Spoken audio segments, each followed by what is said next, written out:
aking inaanyayahan si Binibining Rochila upang pangunahan ang panalangin. Amen.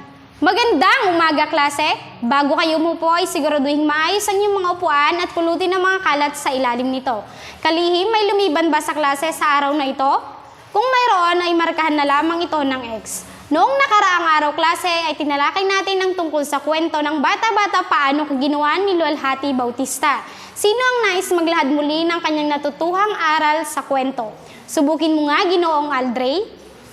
Tumpak, bigyan siya ng isang bagsak. Tunay nga na naunawaan mo ang ating naging aralin noong nakaraang araw. Bago tayo magsimula ay magkakaroon muna tayo ng isang gawain. Ang gawain ito ay tatawagin nating bangka ng karunungan. Ito'y pangkatang gawain, klase, kaya naman, upang malaman natin kung sino ang kabilang sa bawat grupo ay magbibilang tayo na sisimulan kay Binibining Mary Grace. Kung tapos na kayo sa inyong pagbibilang, klase, ay maaari na kayong pumunta sa inyong kanya-kanyang grupo. Ang unang grupo ay mananatili sa kanang bahagi at ang pangalawang grupo naman ay mananatili sa kaliwang bahagi. Para sa karagdagang panuto, mayroon akong 10 bangkang papel dito na naglalaman ng mga salita sa loob nito. 5 para sa unang grupo at 5 para sa pangalawang grupo. Ito'y pangkatang gawain, klase, kaya't nangangailangan ito ng tig-5 kinatawan bawat grupo. Ang kailangan lamang gawin ng kinatawan ay hihipan ang mga bangkang papel mula starting line hanggang finish line. At kapag nakarating na ito sa finish line, ay kailangang kalasin ang pagkakatupi ng bangkang papel upang makita ang salita sa loob nito at sabihin sa klase at idikit sa pisara. Pagkatapos nito ay aayusin ng mga salita upang mabuo ang pangungusap. Tandaan, klase, na paunahan ang mangyayari. Kung sino ang unang makatapos at makabuo ng pangungusap ay siyang magwawagi sa gawain ito. Naintindihan ba, klase? Bibigyan ko lamang kayo ng 5 minuto para sa gawain ito. Magsimula na. Tapos na ang 5 minuto, klase, kaya naman ang nagwagi sa gawain ito ay ang pangalawang grupo. Pangalawang grupo, maaari nyo bang idikit ang nabuo nyong pangungusap?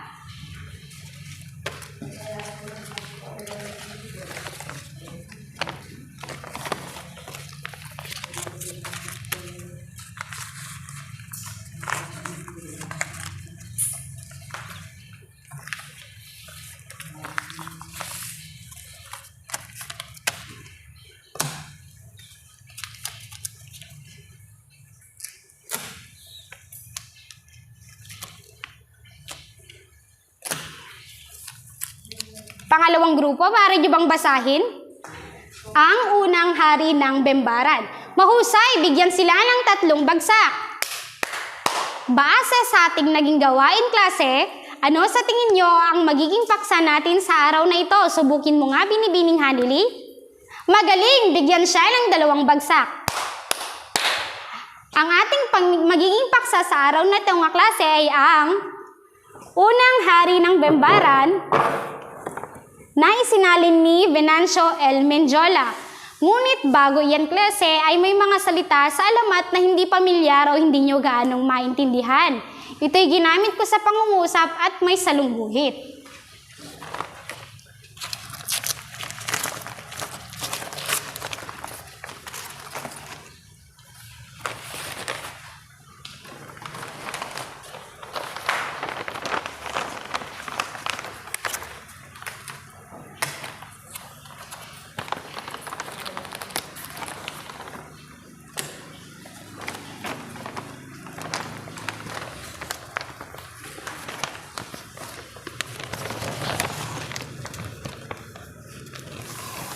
Ayan.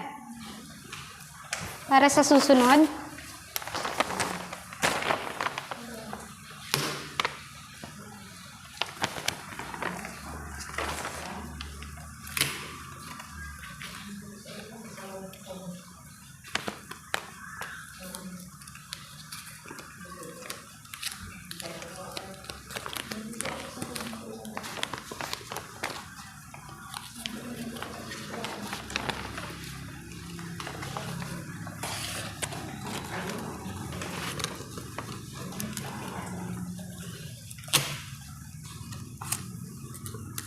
Ayan, klase. Pumili lamang ng kasing kahulugan ng mga salitang ito dito.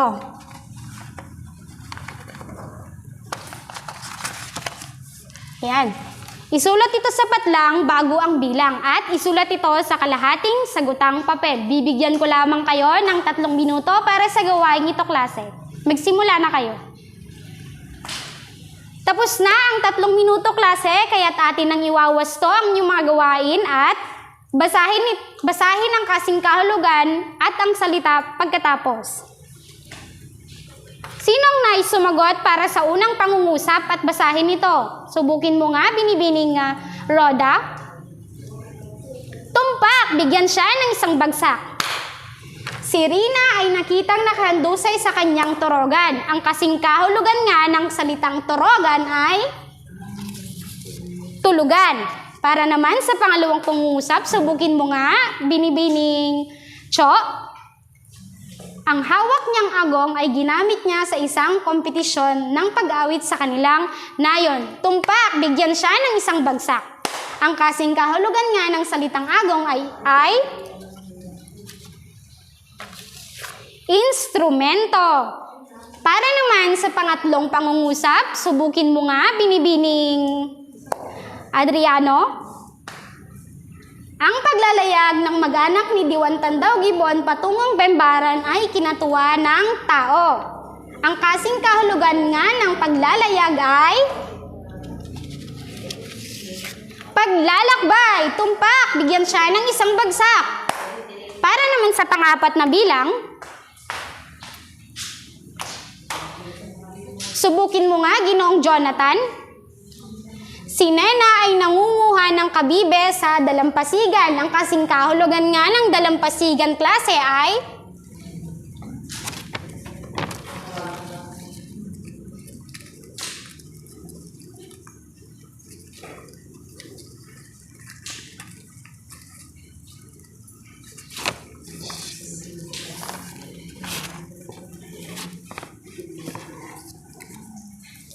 ang kasing kahulugan nga ng salitang dalampasigan, klase, ay tabing dagat.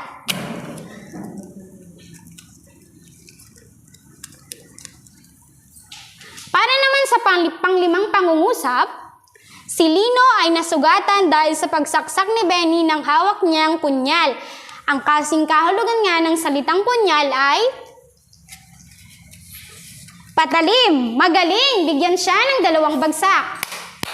Para naman sa pang-anim na pangungusap, si Laura ay kabilang sa pamilyang may dugong bughaw. Ang kasing kahulugan nga ng salitang dugong bughaw ay mayaman. Bigyan siya ng 2 bagsak. Para naman sa pang-7 pangungusap, subukin mo nga, Ginoong Aldre. Ang tumarak sa tagiliran ni Tonyo ay si Mang Tasyo. Ang kasing kahulugan nga ng salitang tumarak ay sumaksak. Magaling, bigyan siya ng 1 bagsak. Para naman sa panghuling pangungusap, si Mang Lito ay lumaking hindi nakapag-aral kaya't mangmang. Ang kasing kahulugan nga ng salitang mangmang ay mahinang mag-isip. Magaling, magaling, klase.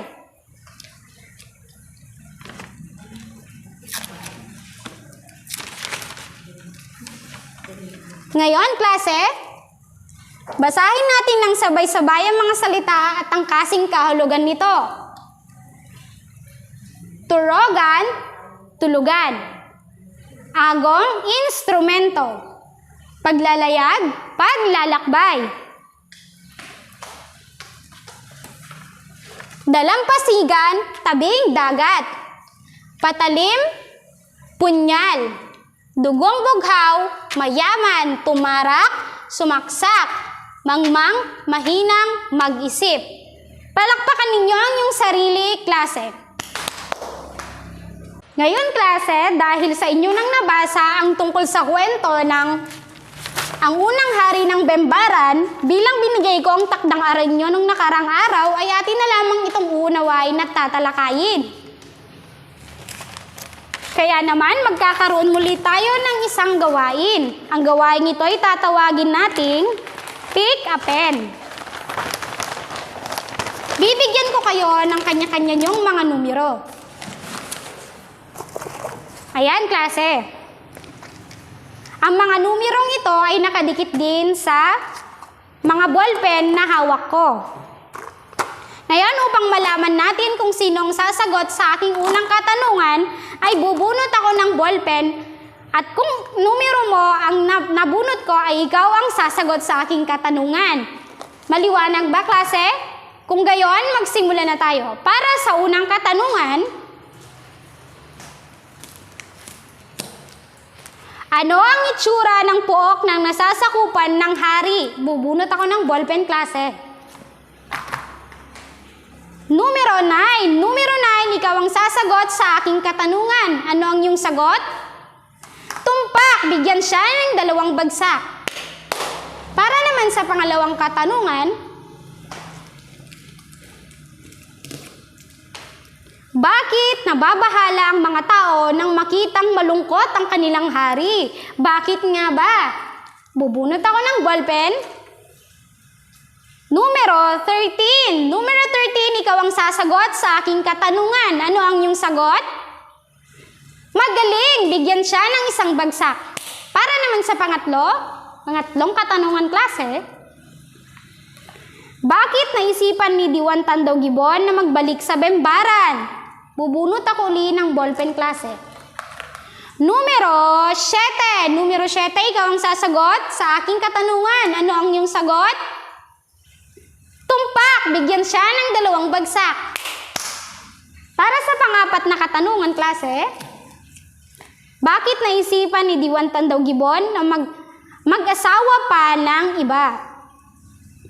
Upang malaman natin kung sinong sasagot, bubunot ako, klase. Numero 10. Numero 10, ikaw ang sasagot sa aking katanungan. Ano ang iyong sagot? Mahusay. Bigyan siya ng 1 bagsak. Para sa panglimang katanungan, klase, paano tinanggap ni Panganay Bay ang pagdating ng bagong asawa ni Diwan Tandaw Gibon? Bubunot ako ng ballpen. Numero 14. Numero 14, ikaw ang sasagot sa aking katanungan. Ano ang iyong sagot? Mahusay. Bigyan siya ng 2 bagsak. Para sa pang-anim na katanungan, paano inihanda ni Diwan Tandaw Gibon ang kanyang pamilya sa nalalapit niyang pagpanaw? Bubunot muli ako ng ballpen. Numero 1. Numero 1, ikaw ang sasagot sa aking katanungan. Ano ang iyong sagot? Mahusay. Bigyan siya ng 2 bagsak. Para naman sa pang-7 katanungan, klase,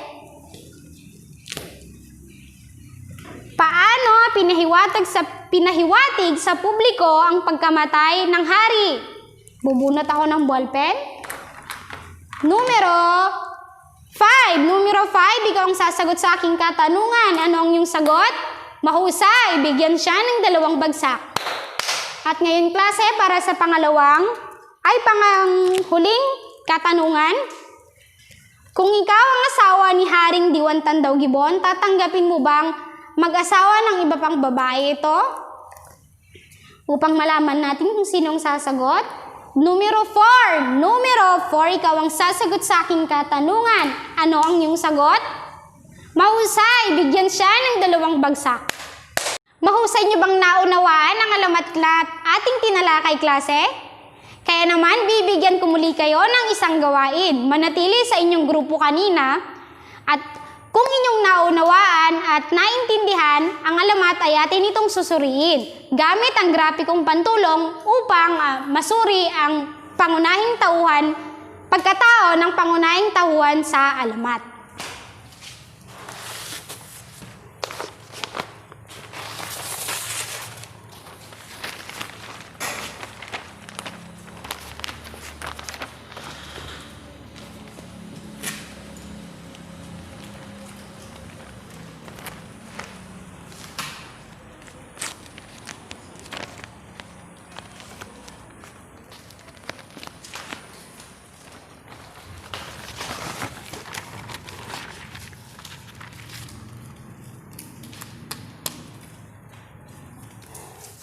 Yan. Para sa kanang kahon, klase, isulat lamang ang mga mabubuting pag-uugali ng ang unang hari ng Bembaran. At sa babang kahon naman ay ang mga katangian ng isang lider ng ang unang hari ng Bembaran. At sa kaliwang kahon naman ay ang mga gawi at paniniwala ng ang unang hari ng Bembaran. Bibigyan ko lamang kayo, klase, ng 3 minuto at pagkatapos ay ipaliwanag ito sa harapan. Magsisimula na ang inyong 3 minuto.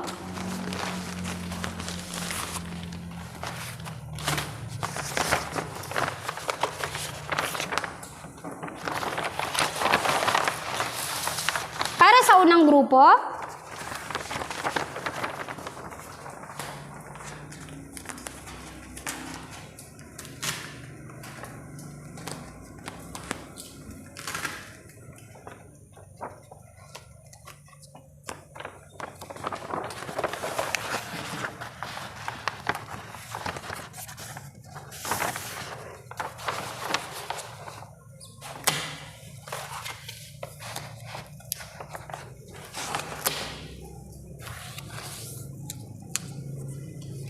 para sa pangalawang grupo naman,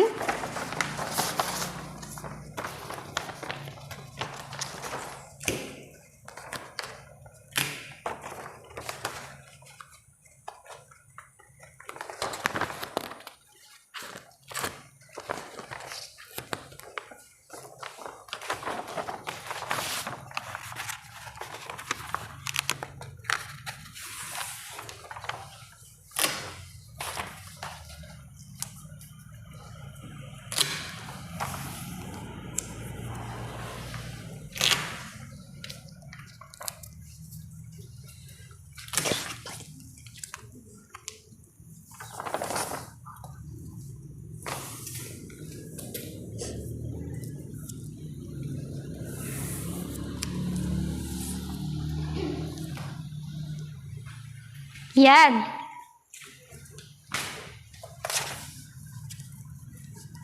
Para sa unang grupo, nagbigay sila ng mga mabubuting pag-uugali ni ang unang hari ng Bembaran ay maunawain, mapagmahal, at marunong makisama. At sa katangian ng isang mabuting lider naman ay nagbigay sila ng 3 klase. Ito ay ang kagalang-galang, mabuting lider at may respeto. At para naman sa gawi at paniniwala ng ang unang hari ng Bembaran ay nagbigay sila ng 2. Mag-asawa ng marami at ang torogan na nagsisilbing himlayan ng haring namamatay. Para naman sa pangalawang grupo, sa mga mabubuting pag-uugali ni Haring Bembaran, nagbigay sila ng 3 klase. Ito ay ang hindi makasarili, matyaga at masunuring hari. Para naman sa katangian bilang isang lider ay mapagtanggap ng panauhin, may paninindigan at responsable. Para naman sa mga paniniwala, mga gawi at paniniwala ng ang unang hari ng Bembaran, nagbigay sila ng 2 klase. Ito ay ang paniniwalang magiging masaya ang Bembaran kung darami ang populasyon nito. Para naman sa panghuli, magiging mabuting pinuno ang kanyang mga anak.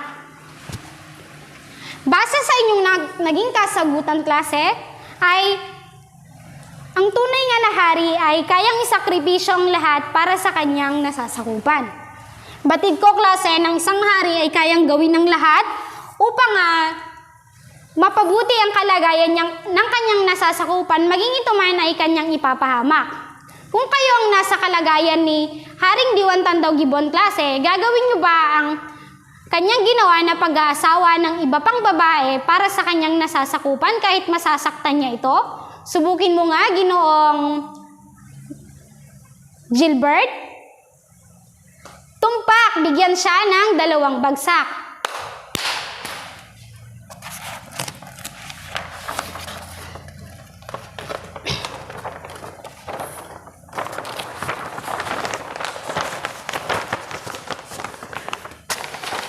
Ngayon, klase, sino ang nais lang?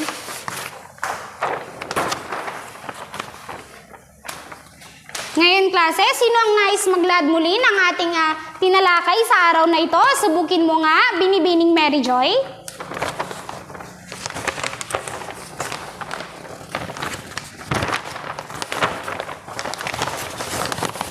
Binibining Mary Joy, subukin mo nga.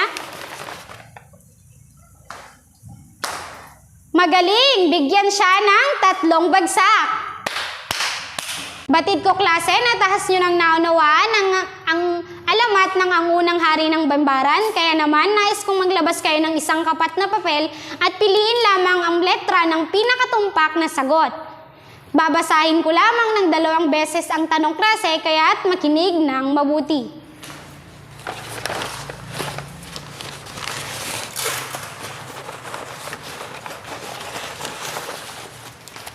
Ayan. May kanya-kanyang papel na ba ang lahat, klase? Kung gayon, magsimula na tayo. Para sa unang katanungan, ano ang lugar na pinamumunuan ni Haring Diwan Tandao Gibbon? A. Mindanao, B. Bembaran, C. Mindanao.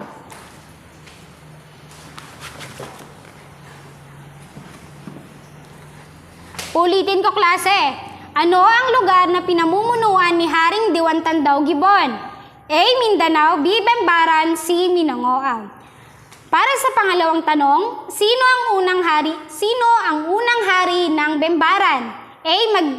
Minagondaya Alinog, B. Dinarija Rogong, C. Diwan Tandao Gibbon. Sino ang unang hari ng Bembaran? A. Minagondaya Alinog, B. Dinarija Rogong, C. Diwan Tandao Gibbon. Para sa pangatlong katanungan, sino ang napangasawa ni Diwan Tandao Gibbon? A. Aya Paganibay, B. Tuminamam Rogong, C. Mangundaya Boyisan. Uulitin ko, sino ang napangasawa ni Diwan Tandao Gibbon? A. Aya Paganibay, B. Tuminamam Rogong, C. Mangundaya Boyisan. Para sa pang-apat na katanungan, saan nagmula ang salitang torogan? A. Turog, B. Tulog, C. Tarog. Saan nagmula ang salitang torogan? A. Torog, B. Tulog, C. Tarog. Para sa panglimang katanungan, ano ang naramdaman ni Aya Paganibay nang dumating si Diwan Tandao Gibbon kasama ang kanyang ibang bagong asawa?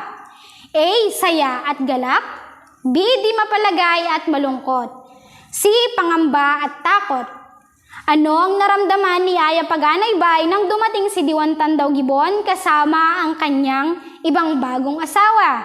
A. Saya at galak, B. Di mapalagay at malungkot, C. Pangamba at takot. Pang-anim, sino ang sumunod sa bakas ni Diwan Tandao Gibbon bilang hari? Sino ang sumunod sa bakas ni Diwan Tandao Gibbon bilang hari? A. Magindaya Aoray, B. Rogongan, C. Tuminamam Rogong. Sino ang sumunod sa bakas ni Diwan Tandao Gibbon bilang hari? A. Magindaya Aoray, B. Rogongan, C. Tuminamam Rogong.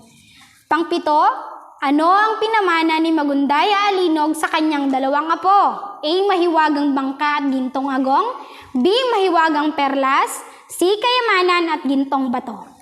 Ano ang ipinamana ni Minangundaya Alinog sa kanyang 2 apo? A. Mahiwagang bangka at gintong agong, B. Mahiwagang perlas, C. Kayamanan at gintong bato. Pang-8 katanungan, ano ang lugar na matagal hinanap nila Diwan Tandao Gibbon at ang kanyang mga tauhan? A. Bembaran, B. Mindanao, C. Torogan. Ano ang lugar na matagal na hinanap nila Diwan Tandao Gibbon at kanyang mga tauhan? A. Bembaran, B. Mindanao, C. Torogan. Pang-siyam, ano ang ibig sabihin ng agong? A. Ito ay isang espesyal na lutuan sa Bembaran. B. Ito ay isang instrumentong pangmusika na ginagamit sa Maguindanao at Maranao. C.